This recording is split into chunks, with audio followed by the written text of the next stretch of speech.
We brought in certain ministers that deal with specific files that have an economic impact to our Métis citizens in Manitoba.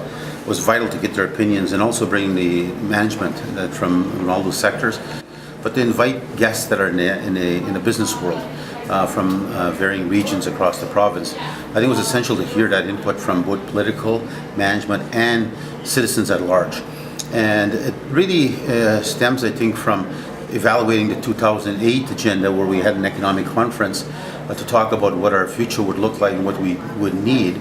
But now we can resonate and see the stuff we did accomplish since 2008, but where we still fall short from really achieving the true needs of where the citizens can truly benefit the best and the most at. And I think this conference, the way to best assess it, it really again strengthens our direction as a government, but it also envisions us and giving us the landscape and the scope of where we need to go. Yes, it was, as the Minister of Economic Development, it was great to hear input from everybody around this very large table, not necessarily always from the Métis perspective. And we had, some conversation on the Franco-Manitobans and some of the work that they had done in putting together a plan. And there was the offer of sharing that information so that we're not recreating the wheel when we're looking at doing it for the Métis. Everything I've heard today and what I'm going to hear until we're finished tomorrow is going to be implemented. I'm going to pick the very best things that I'm hearing and some of the best practices that have been happening in other areas, and finding a way to amalgamate all of that into a brand new economic outlook for the Métis. I thought the ideas they had were very beneficial, not only to myself with Métis and for construction, but also with me in terms of my portfolio with energy and infrastructure. I think a lot of those ideas I'm going to be able to implement into the daily routines that I have in terms of my portfolio and my business that I run on behalf of the Métis Nation of Manitoba.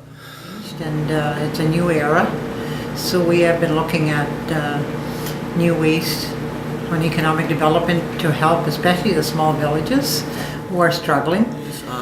Many of our entrepreneurs over the last 12 and a half years have been telling me that what inhibits them is that their ability to grab projects and jobs because of the lack of bonding. They're not able to be bonded, their financial statements are not strong enough.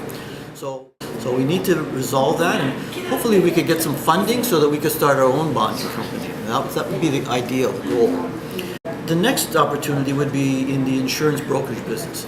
We have the Manitoba Metis Federation and all of its affiliates, its regions, its clients, its employees. We all have insurance on our buildings, on ourselves. There's over $1 million in premiums that we're paying. It would be ideal if we could have our own insurance agency so that we could start selling our insurance products to ourselves. And then that creates economic opportunities for different regions, different businesses, and of course, income for us. We are coming to terms with regards to our future, taking responsibility for today, for tomorrow.